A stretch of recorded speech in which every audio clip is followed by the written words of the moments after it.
வணக்கம் மக்களே. விஜய் அவர்கள் ஆட்சிக்கு வந்துட்டாப்ல, ஆட்சியை பிடிச்சிட்டாப்ல. ஒரு சில நல்ல விஷயங்களும் பண்ணிட்டு தான் இருக்காப்ல. ஆனா சமூக வலைதளங்கள்ல, குறிப்பாக இந்த பேஸ்புக், இன்ஸ்டாகிராம் சமூக வலைதளங்கள்ல வந்து வந்து ஓவர் பில்டப். அதாவது விஜய் வந்து பயங்கரமா வந்துட்டாரு, விஜய் வந்தனாலதான் இது முடிஞ்சு, விஜய் தான் இது காரணம், 40 ஆண்டுகால பிரச்சனை, 2 திராவிட கட்சிகளும் இல்ல முடியாத பிரச்சனை வந்து விஜய் அவர்கள் செஞ்சுட்டாரு அப்படின்ட்டு ஓவர் பில்டப் உடம்புக்கு ஒத்துக்காது அப்படிங்கிற மாதிரி ஓவர் பில்டப்பான வீடியோக்கள் வந்து மக்களை வந்து சி என்னப்பா இப்படி ஆயிட்டு அப்படின்ட்டு விஜய் மீதும் விஜய் ஆட்சி மீதும் ஒரு முகம் சுளிக்கிறமான சம்பவங்கள் நடக்கிற மாதிரி சோசியல் மீடியாக்கள்ல வெளியே வருது. ஒரு குறிப்பா ஒரு 4-5 வீடியோக்கள் வந்து திட்டமிட்டு இவங்க தாவைக்காரங்க பரப்புறாங்க அப்படின்ட்டு மக்கள் மத்தியில பேசப்படுது. அதற்கான ஆதாரங்களையும் இல்ல, இந்த விஜய் கட்சியாரும் இந்த வீடியோக்கள் எல்லாம் திட்டமிட்டு செயல்படுத்திருக்காங்க. இதுக்கான பதில் ஆதாரங்கள்லாம் இருக்கு. இது வேண்டும்னு மக்களை குழப்புறதுக்கான வீடியோக்களை வந்து திட்டமிட்டு தாவேக்கா வந்து வெளியிடுது. விஜயோட தொண்டர்களும் ரசிகர்களும் வெளியே விடுறாங்க அப்படின்ட்டு பொதுமக்களிடையே ஒரு குற்றச்சாட்டு இருக்கு.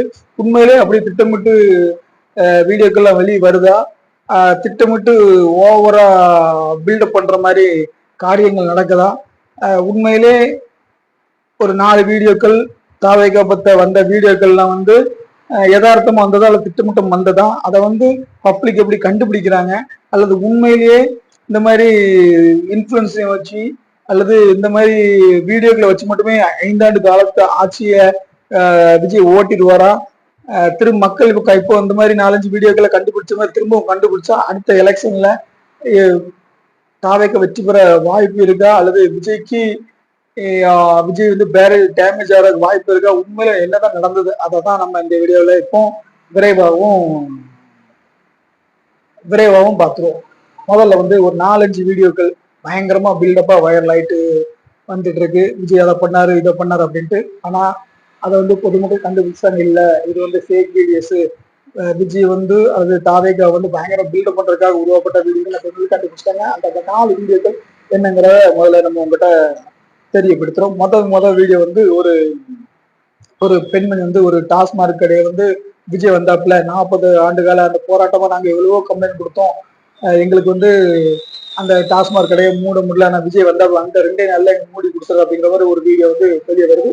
அப்ப எல்லாரும் அதை வந்து பாராட்டதான், பரவாயில்லப்பா 40 ஆண்டுகால பிரச்சனையை விஜய் வந்தோட முடிச்சு கொடுத்தாருன்னா கண்டிப்பா அவரை பாராட்டதான் செய்யணும் அப்படின்னா, அடுத்த நாளே இன்னொரு வீடியோ ரிலீஸ் ஆகுது, இல்ல இது ஃபேக்கு, இது வந்து விஜயோட ரசிகர்கள் வேணுக்குனே ஃபேக்கா கிரியேட் பண்ணிருக்காங்க அப்படின்ட்டு ஒரு ஆதாரத்தோட வீடியோ ரிலீஸ் ஆகுது.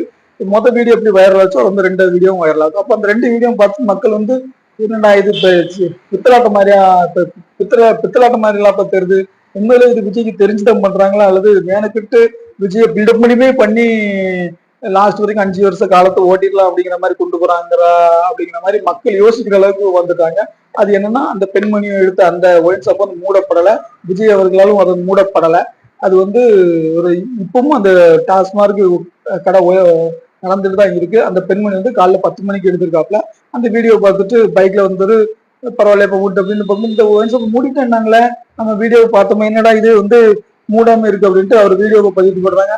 வீடியோவை பதிவிட்டு அவர் பதிவேற்றம் பண்றாரு. இப்படி வந்து காலைல ஒரு வீடியோவை நான் பார்த்தேன், மதியம் அந்த கடையாதான் நான் காசு பண்ணி போறேன், ஆனா வந்து கடை மூடல, சும்மா அது ஃபேக் வீடியோஸ் வந்திருக்கு அப்படின்ட்டு அந்த ஃபேக் வீடியோ வந்து இது ஃபேக் வீடியோ தான் அப்படின்ட்டு உண்மையை வெளியே கொண்டு வராப்ல. அதே மாதிரி வந்து விஜயோட ரசிகர்களாகவும் இருக்கலாம், விஜயோட அனுதாபிகளாகவும் இருக்கலாம், இன்னொரு வீடியோ விடுறாங்க, விஜய் அவர்கள் ஆட்சிக்கு வந்தாரு, பயங்கரமான அவரால் தான் அது முடியும், பெண்களுக்கு முக்கியத்துவம் கொடுத்தாரு, பெண் அமைச்சரா முதல்ல வந்து விஜய் அவர்கள் தான் நியமிச்சிருக்காரு அப்படிங்கிற மாதிரி ஒரு வீடியோக்கள் வைரல் ஆயிட்டு இருக்கு. அதையும் இதுவும் போய் தான், இல்ல நீங்க அது பெண் அமைச்சரை விஜய் அவர்கள் வந்து நியமிச்சு நாங்க பாராட்டுறோம், ஆனா பொய் சொல்லாங்க, இவரால் மட்டும்தான் நடந்துச்சு அப்படிங்கிற பொய்ய சொல்லாங்க அப்படிங்கிற மாதிரி ஒரு வீடியோவும் எதிர்வினை வீடியோவும் வந்திருக்கு. அதுல என்னன்னா, லூர்து அம்மாள்ங்கிற ஒரு பெண் அமைச்சர் வந்து ஏற்கனவே 1957 கன்னியாகுமரி மாவட்டத்துல இருந்து பெண் அமைச்சராக இருந்திருக்காப்ல. சரியா? அங்கேயே நம்ம போனோம், நம்ம ஜெயலலிதா அம்மா, அப்புறம் வந்து தூத்துக்குடி, அப்புறம் வந்து சங்கரன்கோயில்ல உள்ள அதிமுக பெண் அமைச்சர், இவங்கலாம் நிறைய அமைச்சர்கள் ஏற்கனவே இருந்திருக்காங்க. இப்ப அதெல்லாம் பார்க்கும்போது ஏற்கனவே அமைச்சிருக்கீங்க, அதிமுகலையும் அமைச்சரா இருந்திருக்காங்க, திமுகவிலையும் அமைச்சரா பெண்கள் இருக்கதான் செஞ்சிருக்காங்க. ஏன் நம்ம முதலமைச்சர் அம்மாவே ஜெயலலிதா அம்மாவே முதலமைச்சர் தான் இருந்திருக்காங்க. அப்போ எல்லா திராவிட ஆட்சி மாடல்லையும் எல்லா திராவிட இதுலயும் எல்லா ஆட்சியிலும் வந்து பெண் அமைச்சர் தான் செய்யறாங்கன்னா அதை ஒரு பொய் மாதிரி மக்கள் மட்டும் நம்ப வச்சுட்டு இல்ல இது வந்து சாத்தியம் வந்து விஜய்னால மட்டும்தான் முடிஞ்சு அப்படின்ட்டு ஒரு ஃபேக் வீடியோ ஸ்கேம் மக்களை வந்து அது பொய்ய உண்மை நம்ப வைக்கிற ஒரு ஸ்கேம் வந்து பண்ற மாதிரி பல வீடியோக்கள் வெளியே வருது. இன்னும் குழப்பத்தை உருவாக்கிட்டு இருக்கு. அது மாதிரி இல்லாம ஒரு போதை அளிப்பு வீடியோன்னு வந்துச்சு இருக்கும். குறைஞ்ச ஒரு 10 டன் மதிப்புள்ள போதை பொருட்கள் வந்து ஒரு அழிக்கிற மாதிரி வீடியோ. அது வந்து விஜய் ஆட்சிக்கு வந்து 2 நாள்ல இருக்கிற போதை பொருட்கள்லாம் பிடிச்சி எடுத்து சுத்தமா தொலைச்சி என்ன தமிழ்நாட்டுல போதை இருக்காது அதை வந்து போலீஸ்காரங்க அழிச்சுக்கிட்டு இருக்காங்க அப்படிங்கிற மாதிரி ஒரு வீடியோ வந்து வெளியாச்சு. அதுவும் திட்டமிட்டு தான் பரப்பின வீடியோவா அப்படிங்கிறது நமக்கு மக்கள் கன்ஃபியூஷன் ஆகுற அளவுக்கு அந்த வீடியோ இருக்கு. ஏன்னா அந்த வீடியோ வந்து விஜய் ஆட்சி காலத்தில் நடந்தது இல்லை, அது அதுக்கு முன்னே நடந்த ஒரு வீடியோ. மொத்தமா இருந்த மொத்தமா இருந்த எல்லா போதை வசதிகளையும் அந்த கோர்ட்டோட அனுமதி பெற்று மொத்தமா பிடிச்ச ஒரு 5 வருஷமா பிடிச்ச மொத்த போதை வசதிகளும் அழிக்காத வீடியோ. அதை வந்து தாவேக்காரங்களாம் எடுத்து அதை வந்து எடிட் பண்ணி அதை அப்படியே ஒரு பில்டப் பண்ணி எங்க விஜய் வந்தாரு, விஜய் வந்த அடுத்த 2 நாள்ல தமிழ்நாட்டுல 10 டன் போதை பொருள் ஒழிச்சிட்டாரு அப்படிங்கிற மாதிரி ஒரு ஃபேக் வீடியோ. அது மக்களை குழப்புற மக்களை ஏமாத்துற ஒரு வீடியோவை விஜய் வந்துதான் இது செஞ்சாரு அப்படிங்கிற ஒரு வீடியோவை கொண்டு வர்றதுதான் ஒரு பிரச்சனையா இருந்துட்டு இருக்கு. உண்மையில அப்போ ஃபேக் வீடியோஸ் மூலமா தான் ஆட்சி நடக்குதா அப்படின்னு மக்கள் கேள்வி கேட்கிற அளவுக்கு ஒரு குழப்பமான சூழ்நிலையை விஜய் கட்சிக்காரங்களோ விஜய் கட்சி சார்ந்த நிர்வாகிகளோ ரசிகர்களோ பண்ணிருக்கலாம் அப்படிங்கிற மாதிரி தான் நமக்கு சொல்லப்படுது. அதை ஒரு முக்கியமான விஷயம் இதுல வந்து ரொம்ப தெளிவா விஜய் கட்சிக்காரங்களே விஜய் நிர்வாகி ஒரு பெண் நிர்வாகி ஒரு வீடியோ வெளியிட்டிருக்காங்க. அது வந்து சாதாரண ஒரு வீடியோ தான், ஒரு சாதாரண பப்ளிக்ல இருந்து ஒரு பெண் ஒரு வீடியோ விடுற மாதிரி, ஐயா எனக்கு விஜய் அவர்களே நீங்க வந்து எங்களுக்கு 2500 பைசாவும் தராண்டா 6 சிலிண்டரும் தராண்டா, நீங்க வந்து டென்ஷன் எல்லாம் குழப்பம் இல்லாம ஆட்சி மட்டும் பண்ணா போதும் அப்படிங்கிற மாதிரி ஒரு வீடியோ போடுறாங்க. அப்போ அந்த வீடியோ பார்த்துட்டு உடனே எதிர் வீடியோ பப்ளிக் மத்தியில இருந்து ஒரு வீடியோ வருது. அது என்னன்னா அப்படி நானும் உங்களுக்கு ஓட்டு போட்டுங்க, நானும் இந்த பைசா நீங்க சொன்ன அந்த கமிட்மெண்ட்டை 2500 பைசாங்கிறது எனக்கு கண்டிப்பா வேணும், அந்த சிலிண்டருக்கு கண்டிப்பா வேணும், நீங்க சொன்ன அந்த வாக்குறுதி நிறைவேற்றணும், உங்க ஆட்களை வச்சு நீங்க வீடியோ பதிவிட்டு நீங்களே மக்களை தசதிருப்ப விலைகள்லாம் வேண்டாம் அப்படின்ட்டு அதுக்கு எதிர்வினையா ஒரு வீடியோ வெளியே வருது. இப்போ அது உண்மை அப்படின்னு பார்க்கணும்னா ஆமா அது உண்மையாதான் இருக்கு. அந்த வீடியோ வெளியிட்ட பெண் வந்து ஒரு சாதாரண பெண் கிடையாது, அது வந்து ஒரு பப்ளிக்கும் கிடையாது. அந்த பெண் வந்து தாவேகா கட்சியோட நிர்வாகியா இருக்காப்ல. அதோட ஐடிவிங் பேர் சொல்லப்படாத ஐடிவிங் தலைவரை ஒருத்தர் இருக்காரு. அவர் தான் வந்து இந்த வீடியோவை ரெடி பண்ணி எடிட் பண்ணி அதை வெளியே விடுறாப்புல. நம்ம விஜய்க்கு ஆதரவா அந்த மாதிரி இப்படி பப்ளிக் வெளியே விடுற மாதிரி அது ஒரு ஸ்கேம் வீடியோக்களை கொண்டு வந்து விஜயோட ஆட்சியை கட்டமைக்கப்படுது.